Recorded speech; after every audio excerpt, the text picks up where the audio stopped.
তো হ্যালো প্রিয় দর্শক, আশঙ্কা আমাদের সত্যি হলো। আমরা হয়তো জানি আহমেদাবাদে শুরু হয়ে গেছে বৃষ্টি, যার জোরে সাম্প্রতিক অনুষ্ঠানে হচ্ছে বিলম্ব।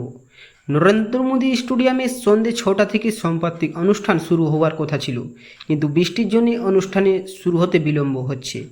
টস হওয়ার কথা ছিল হয়তো আপনারা জানেন 7টায়, খেলা শুরু হবে সন্ধ্যে 7:30টায়। লেকিন হ্যাঁ, এমনটা এখনও কোনো বৃষ্টির জন্য সেটা জানা যায়নি।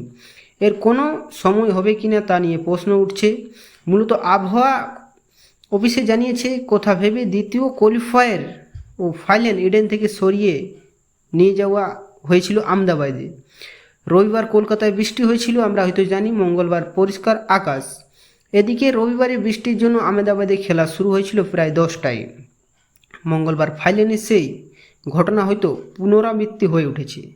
এখন প্রিয় দর্শক, যে মেন ইম্পর্টেন্ট যে বিষয়টা হচ্ছে সেটা হচ্ছে ম্যাচ হবে কি না তা নিয়ে।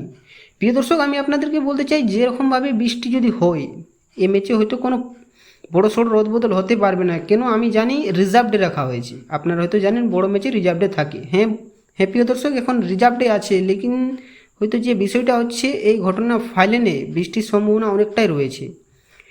আগের দিন যদি রিজার্ভ ডে হয়তো আপনারা জানেন আগের দিনেও বৃষ্টির সম্ভাবনা অনেক বেশি। আবহাওয়া দপ্তর জানিয়েছে মঙ্গলবার ও বুধবারের বৃষ্টির সম্ভাবনা অনেকটাই বেশি। খেলা শুরু হওয়ার সময় বৃষ্টির সম্ভাবনা কথা জানিয়েছিলেন, আর তাই হলো। তো এখন যে বিষয়টা হচ্ছে, আজকে ম্যাচ যদি না হয় তাইলে কালকে রিজার্ভ ডেতে যদি না হয় তো যে লিগ টেবিলে যে পয়েন্টস টেবিল সেগুলো হয়তো দেখে